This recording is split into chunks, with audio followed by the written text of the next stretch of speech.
and laughed. That's just how my sister is the family's biggest disappointment. 47 people were there that day, 47 eyes turned to me. No one burst out laughing, but no one spoke up in my defense either. Not even my parents. It was a silent agreement, as if what she said was simply the truth, just something no one had dared to say aloud until then. Now, Lily has just stepped into the auditorium, holding a small notebook, walking with the same gentle confidence she always had. She has no idea that I'm the one about to open today's conference, the keynote speaker of the biggest event of the year. She's here to take notes, to listen to inspiring women, talk about overcoming judgment, about being underestimated and daring to rise. She doesn't know that one of those women is me. She doesn't know that the woman stepping out in just a few minutes is the very sister she cast into the shadows 2 years ago. I tighten my grip on the mic. It's slightly slippery, not because my hand is wet, but because I'm still shaking. Not from fear, but because I am standing in a moment I've imagined in my mind hundreds of times over the past 2 years, and now it's real. I don't need revenge. I don't need to humiliate her. I don't need to shout or justify myself. I just need to walk out, tell my story, and let the truth speak for itself. 2 years ago, I was the family's disappointment. Today, I am the keynote speaker. If you've ever been humiliated publicly by someone you love, if you've ever sat in a crowd and felt completely invisible, if you've ever wondered, do I even deserve a place in this family? Stay with me. I'll tell you my story. The story of a woman who once stayed silent, but learned how to stand tall not through retaliation, but by walking the path she built with her own hands.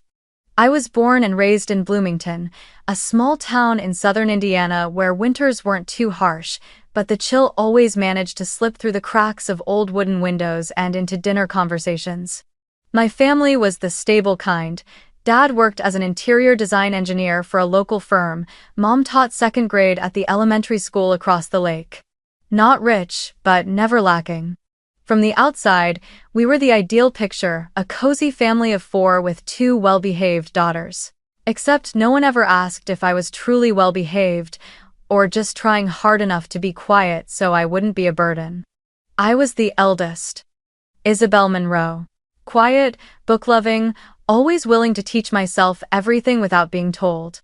From the moment I could read, I spent hours sitting in the corner of the living room, under the table lamp, flipping through old comic books Mom bought at the flea market.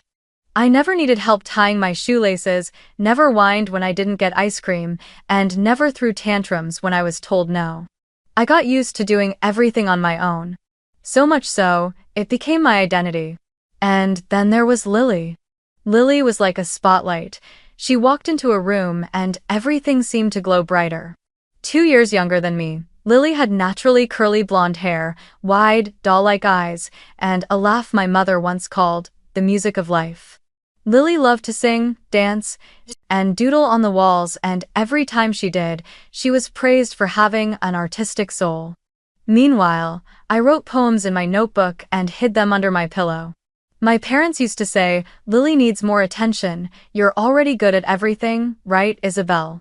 And me, just an 8-year-old kid, could only nod and swallow my words like a bitter candy that never had a chance to melt. I remember, when I was 9, my birthday fell on the same weekend as Lily's preschool party. My mom said, "Just hang in there this week, honey, we'll celebrate your birthday next week."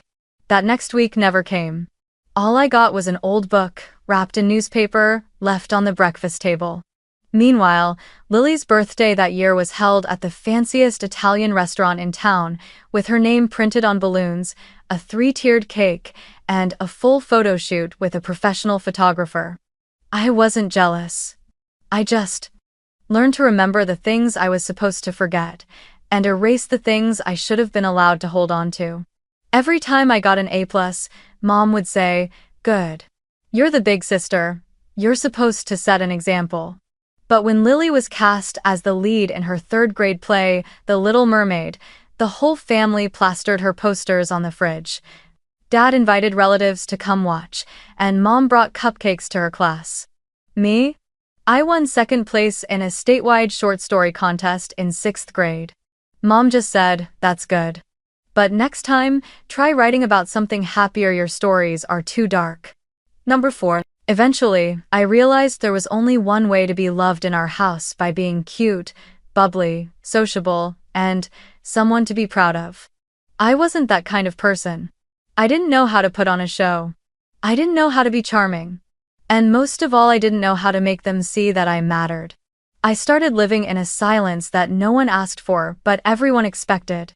If I was good, I should handle things myself. If I was sad, I was just too sensitive. I stepped back so Lily could shine.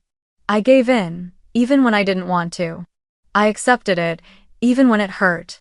Everything inside me slowly turned into a hollow space, not because someone took something away, but because no one ever left anything behind. Once, I asked my mother why my birthdays were always simpler than Lily's. She smiled. Because you don't need flashy things. You're practical. But does being practical mean you deserve less love? By the time I was in 10th grade, Lily had become the centerpiece of every proud parent's story. Winning the cheerleading award, getting elected student body vice president, snapping pictures with the mayor during an environmental campaign. And me? I joined the literature club, wrote my own articles, printed a small newsletter, and pinned it on the library bulletin board. No one noticed. No one asked. I wasn't the one they looked forward to seeing at parent-teacher meetings. I was just the one they assumed would be fine. And maybe because they were so sure I would be fine, they never once asked if I actually was. And when you live in silence long enough, there comes a moment when you realize you don't need to scream anymore. You just need to leave. But I didn't leave. Not then. I stayed. Because I still believed that one day they would see me. I still thought, if I just tried a little harder, maybe it would finally be my turn to be celebrated. But I was wrong. And that day, the day every last hope was crushed, would come in the most brutal way. That night, a light rain fell. The first drizzle of April tapped softly against the windows, like whispers no one could quite make out. My parents' house glowed warmly, decorated with purple orchids and gentle candlelight, ready for my mother's 55th birthday celebration. Nearly the entire extended family was there: uncles, aunts, cousins who'd flown in from out of town. Lily, of course, was the main organizer. She floated through the house in an elegant white dress, a clipboard in hand, her smile always camera-ready. Everyone kept praising her for being so grown-up, so graceful, a natural at planning events. And me? I stood in the kitchen corner, arranging desserts on a plate. No one asked for me. I didn't blame her. Truly. I had long grown used to being the quiet shadow trailing behind her light. I wore a dark blue dress that night, simple, unremarkable, and told myself, as long as Mom is happy. Tonight was about her, not about fairness. How many times had I told myself that? I didn't even know anymore. Dinner unfolded with laughter, clinking wine glasses, and the rich aroma of Mom's favorite lasagna. I sat in the middle of the long table, directly across from Lily. Mom sat at the head, holding Dad's hand, her gaze soft and glowing. I had just reached for a serving of vegetables when Lily's voice rang out, light and playful, like she was telling a harmless joke. My sister's always been like that, the silent failure of the family. Everything froze for a second. The quiet clink of chopsticks against bowls, a chair sliding slowly. Someone chuckled under their breath. Someone cleared their throat. Someone I remember clearly nodded slightly, as if the words were an undeniable truth. My father smiled vaguely but said nothing. My mother stared into her wine glass, lips curved in a quiet smirk. No one spoke up for me. No one said, "Lily, that's not okay." No one said, "Don't joke like that." No one took my side.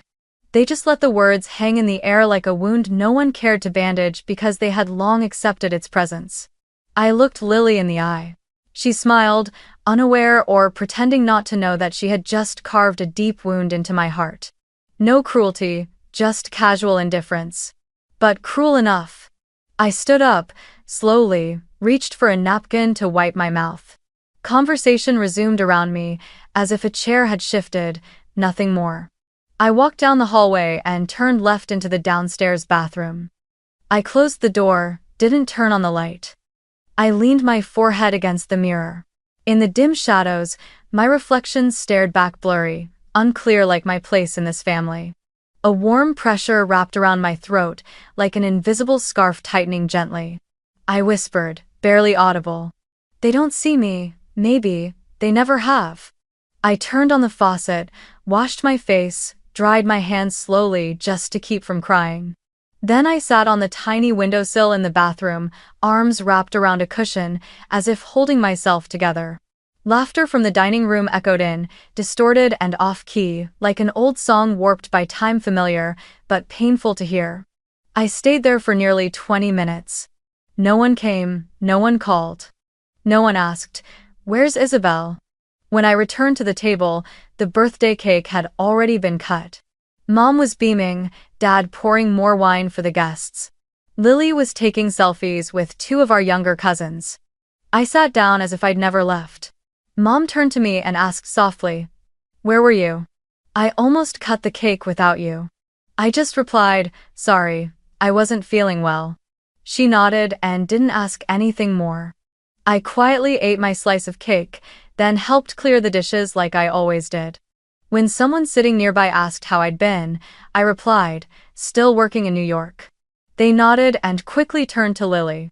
"We heard you're about to lead a media campaign in Boston." "That's amazing," my sister beamed. "Yes. I'm flying out next week." That night, back in my hotel room, I sat upright on the bed, staring out the window at the city lights. I didn't cry, I didn't get angry, I just felt empty. Lily's words echoed in my mind like a sharp needle on repeat. The silent failure of the family. Over and over again. Like a label they'd stamped on my forehead years ago, now spoken aloud with crystal clarity. But that night, I made a decision. I didn't want to argue. I didn't want to beg anyone to see me. I didn't need an apology.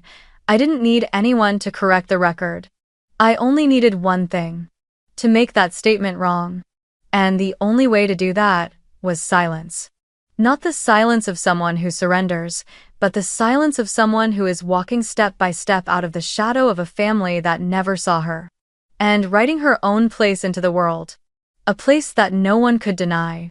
A place no one could ever call a failure. A name no one would laugh at again.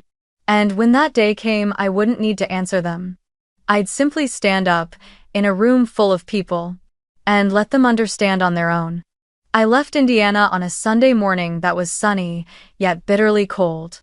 No one saw me off. No one did, because no one knew I was leaving, and I didn't bother to tell them. I wasn't running away. I was simply letting go of a place that hadn't felt like home in a very long time.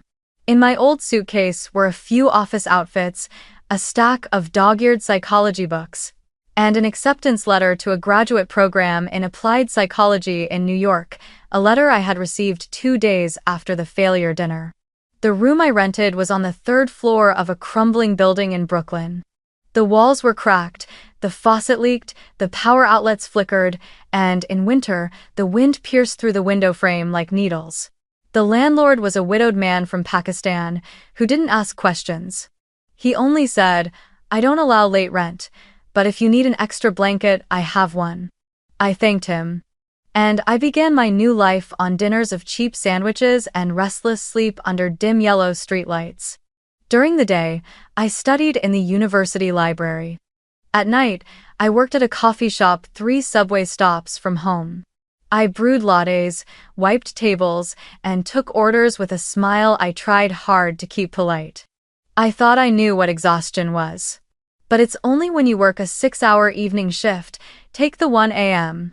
train home, shower in cold water because the heater broke, then sit down at 2 a.m. to finish your group psychology rebuttal that you truly understand the meaning of disciplined exhaustion. I lived in a strange rhythm. No one called, no one asked, no one cared how I survived each day. Only one person texted me every week without fail, Miss Thompson, my 12th grade English teacher. Her first message arrived on a Wednesday night. "I heard about the dinner. Are you okay?" I stared at that message for a long time. I didn't reply right away, my eyes burned, but something inside me softened. She didn't say much, she didn't judge. She just sent one message each week, without fail. Sometimes it was, "Are you getting enough sleep?" Other times, "I just read this article and thought of you." I never told her everything. But somehow, she always seemed to know what I needed, not advice, but a quiet place to lean. One day, she wrote, "Isabel, you once said you wanted something more than just surviving, remember?" I replied, "Yes. But I don't know where to start." She sent back a link. Women Lead Forward, a leadership training program for women who had been overlooked.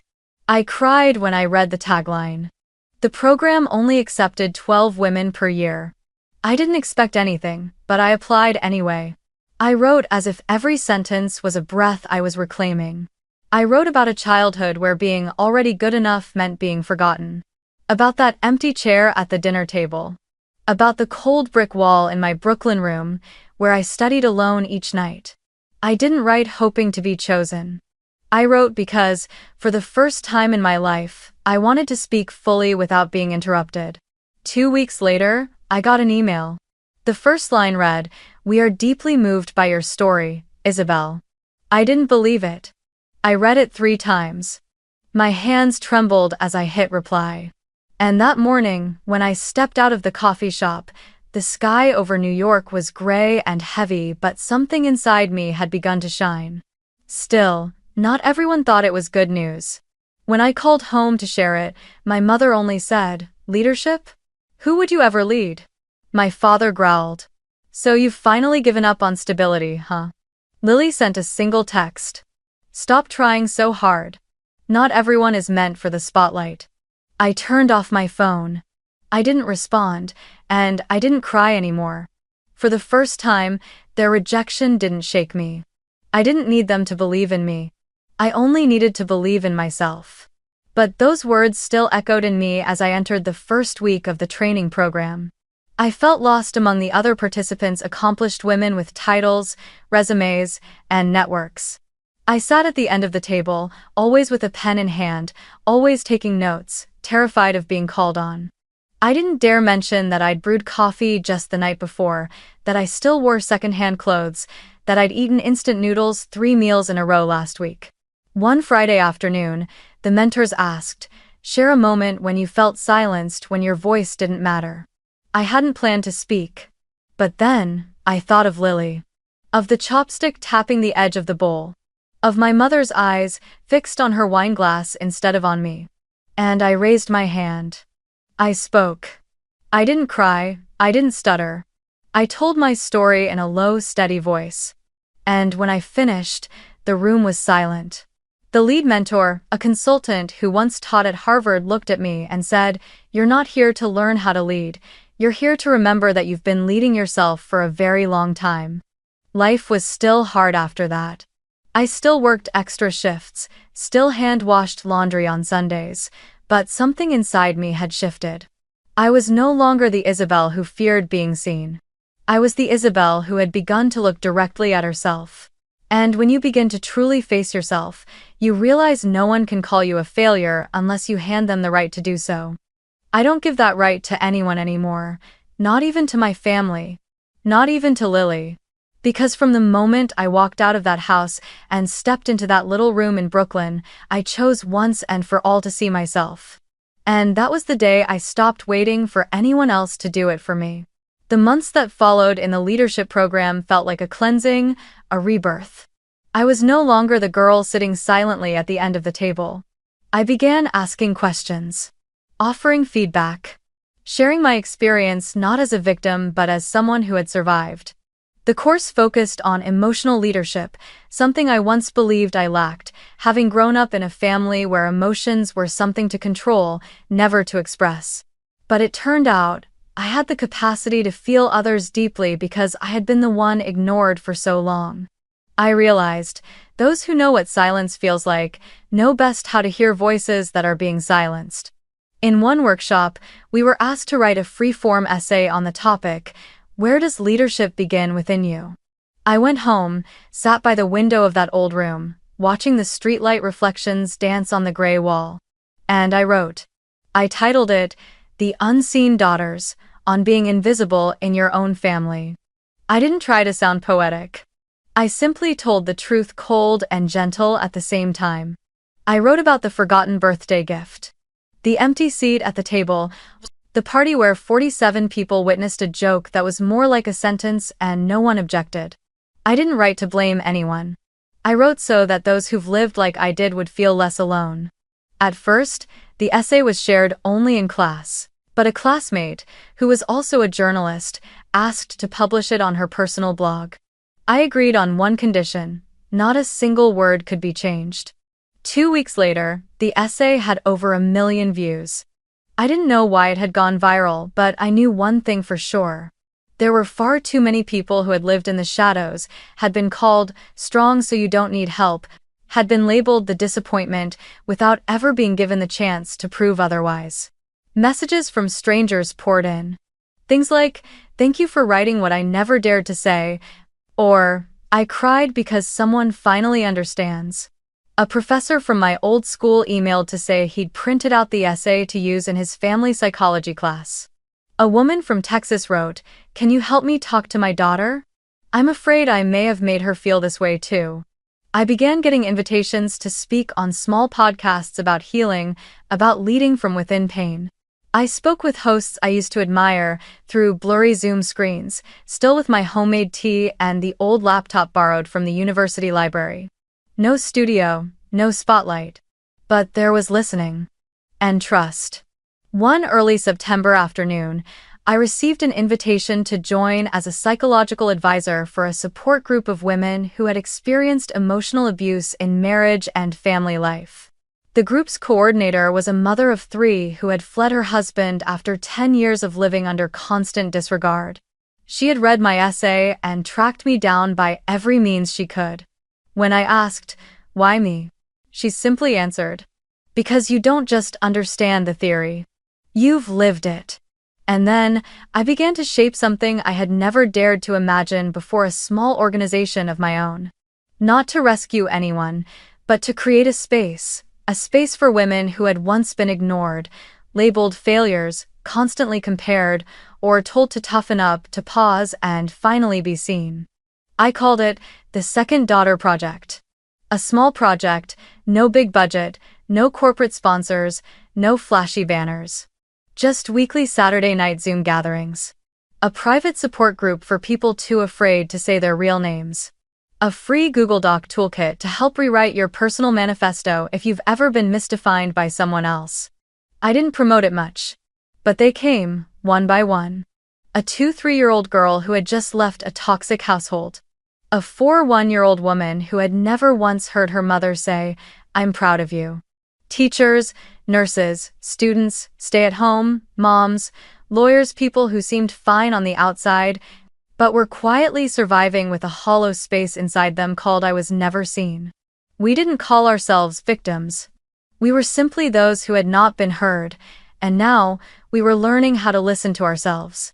I no longer trembled when someone asked, "What do you do?" I looked up and answered clearly, "I'm the founder of the Second Daughter Project." Because I understand, if you've ever been the one left behind, dismissed, labeled a failure, then there's nothing more powerful, more beautiful, than coming back, not to explain but to build something of your own. No explanations. No justifications. No apologies for existing the way you do. And that's when I knew. I was no longer living to be validated. I was living to never abandon myself again. One January morning, I was brewing tea in my tiny kitchen when the email chime rang out.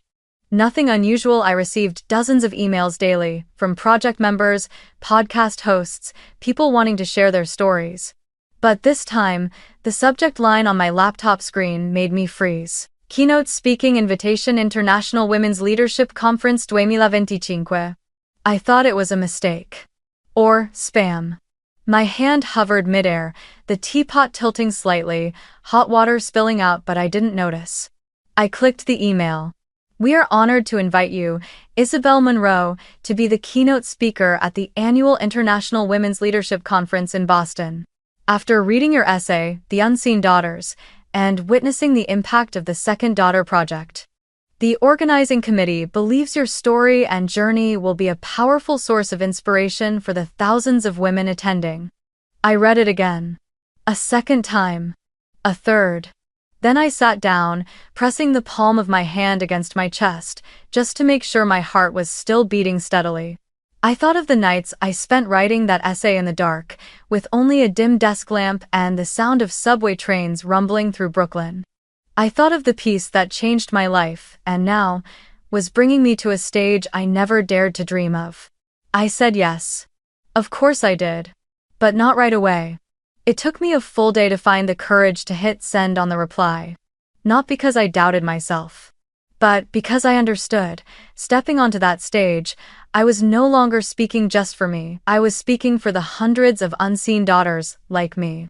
And that required a kind of bravery unlike anything I'd ever written before. A week later, I received the official guest list from the organizers to prepare the speaker introductions. I scanned the names: founders, professors, psychologists, social activists. Each name was accompanied by a photo, a title, an affiliation. And then, near the bottom of the page, I saw it. Lily Monroe, Campaign Director, WME Foundation. I froze. Her name, bold and sharp, pinned me in place for a moment that felt longer than time itself. My throat tightened. My hand clenched slightly on the mouse, the screen trembled just a little. It wasn't a mistake. Not someone with the same name, not a coincidence. It was my sister. She would also be there. Also a guest. Also seated in that auditorium, unaware that the woman who would walk out from backstage, hold the microphone, and speak before thousands, was the silent failure she once named. I wasn't sure what my first emotion was. Not anger, not exactly fear, just a terrifying kind of stillness. A stillness I'd known before, like the one I felt walking out of the bathroom after my mother's birthday dinner. As if the universe itself had quietly closed a circle I didn't need to force shut. 3 days later, I received a text from an unknown number. No name saved. But I knew instantly who it was. You know, don't you? Just 3 words. But heavier than any others. I stared at it for a long time. The phone buzzed gently on the table. A part of me wanted to reply. Another part just wanted to delete it, as if there had never been a place where Lily and I once intersected. I set the phone down, turned off the screen, and chose silence. Because this time, I didn't need to say anything. I didn't need confrontation. I didn't need to explain. I didn't need to walk anyone through a journey I took alone. All I needed was to stand on that stage. Tell the story truthfully, not to accuse, but to illuminate. Not for Lily, but for everyone like me. The ones erased from the family portrait who kept walking anyway. And if a glance happens to land on me while I'm speaking, if a face happens to bow in silence, it won't be because I shamed them. It'll be because, at last, the truth has found its place. Without permission. Without apology. And that is the real turning point. Not because I was chosen, but because for the first time I chose myself. And the rest of the world is simply arriving late. At exactly 8 p.m., the lights in the hall come up. The audience rows are packed, a soft murmur fills the space, cameras flash, and the opening music plays gentle but ceremonious. From behind the curtain, I can see everything: the front row reserved for special guests, name cards neatly placed atop white linens, and in the 6th seat from the left, I see Lily. My sister was dressed in a cream blazer, her blonde hair softly curled and tucked neatly behind her ear. She was speaking with an older woman, her expression composed, chin slightly raised, the same posture I had seen 100 times at the events she organized. But today, that gaze was about to meet something she never expected. The public, undeniable presence of the sister she once erased from the family map. I stood behind the stage curtain, my heart beating slow but steady. No more trembling, no more nerves. Just a quiet certainty, like the echo of a bell ringing far away after a storm has passed. A backstage crew member gave the signal. I nodded and stepped forward just as the MC finished. And now, please welcome to the stage, the founder of the Second Daughter Project, author of the viral essay The Unseen Daughters that has touched the hearts of over 1 million readers worldwide. Our keynote speaker today, Isabel Monroe. The applause began, scattered at first, then swelling into a steady roar.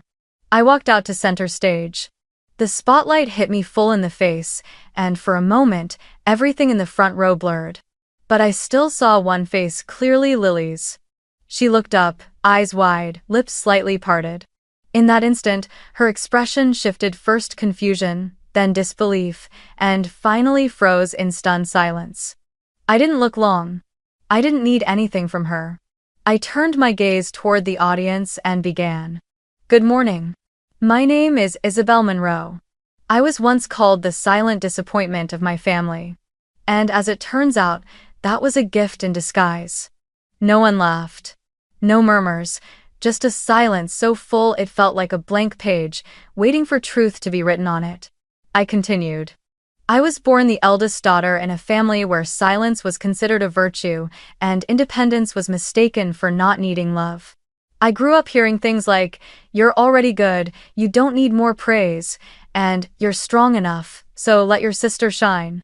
I wasn't hit, I wasn't scolded, but I was never really seen. I spoke of the birthday gift wrapped in newspaper, of the empty chair at the family gathering, of the moment I left home and no one stopped me. I never used names, never pointed fingers.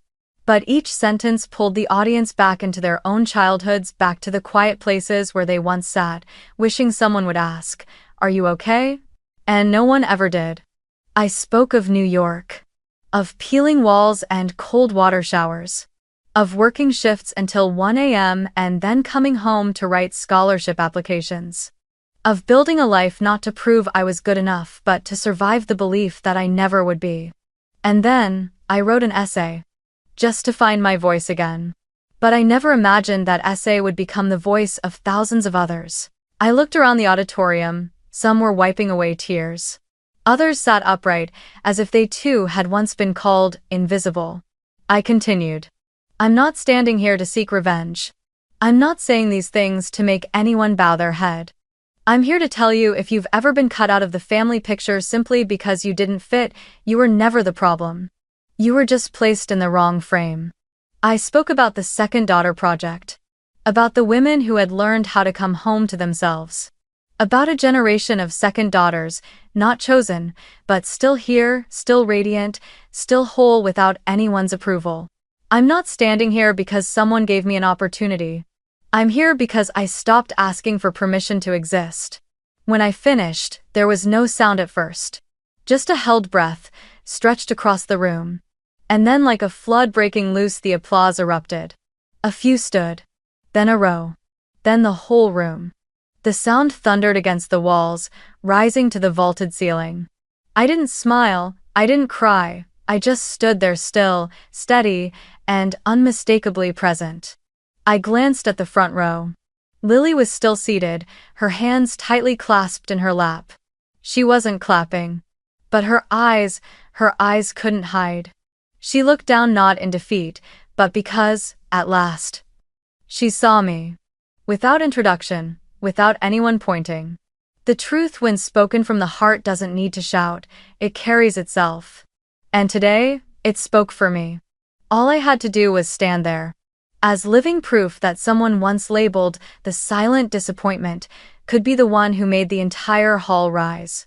Not for revenge, but because the truth always has a place as long as you don't give up before it arrives. After the speech, I left the stage in silence.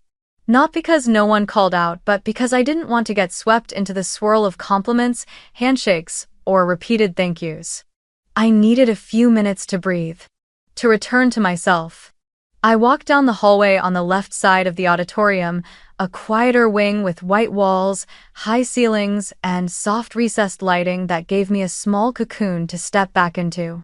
I stood there, leaning against the wall, eyes closed. My heart no longer pounded like it had on stage.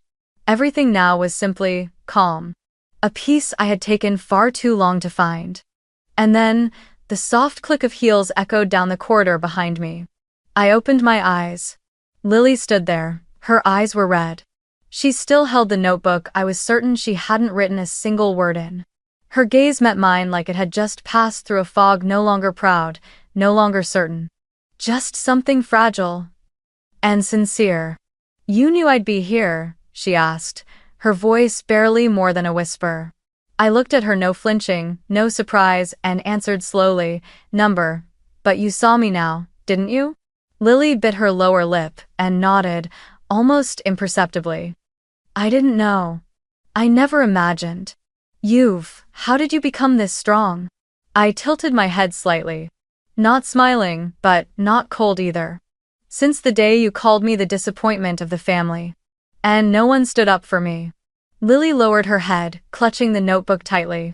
After a moment, she looked up, her lips trembling. "I'm sorry.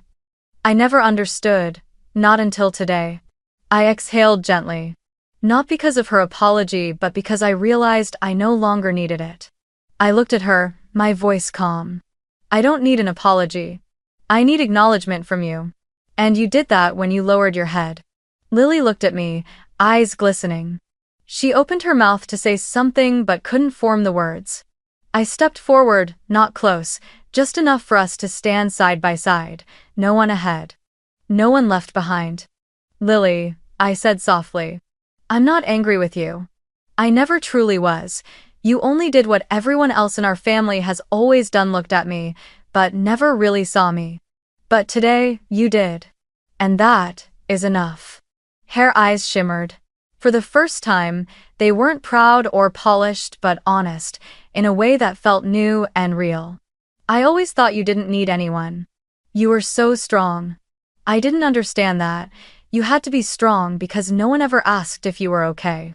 I nodded gently. "Exactly. I used to think, if I were good enough, quiet enough, useful enough, one day, I'd be chosen. But no. Sometimes, it's not about being enough.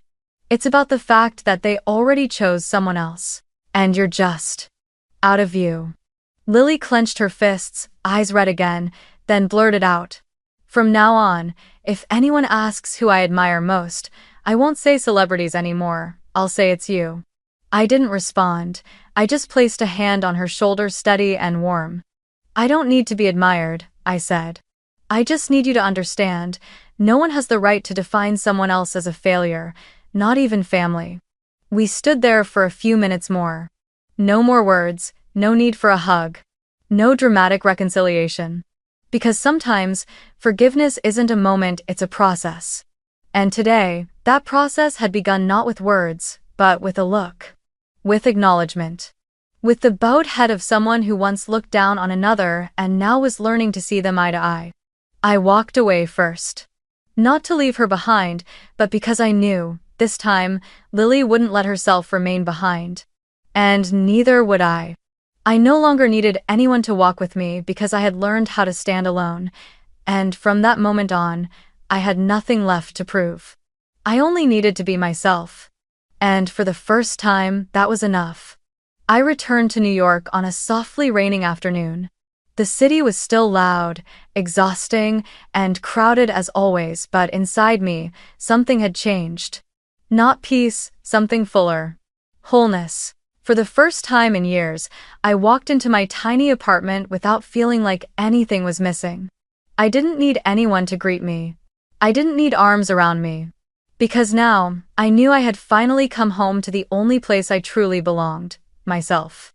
My workspace is still the same. The white porcelain teacup still rests in the corner of the desk, the bookshelf is packed with project files, and sticky notes are scattered everywhere. But there's one new thing, a photo frame hanging on the wall, right above my simple wooden desk. The photo was taken during the speech. I'm standing at center stage, holding the microphone, the spotlight illuminating my shoulder.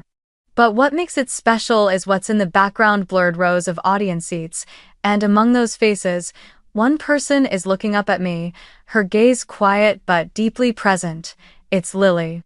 I sit down and open the journal I've carried with me since the earliest days in New York. The pages are yellowed, the handwriting slanted and crossed out in places. I flip to the final page. Black ink stands out beneath the pen tip. You don't need to be chosen to succeed. You just need to choose yourself so you don't disappear. I close the journal and place it on the shelf. There's nothing more I need to write. Because everything I ever needed to say I've said. And everything I once struggled to prove I now live. If you've ever been called a burden, a disappointment, someone not good enough. If you've ever sat quietly at a family dinner, hearing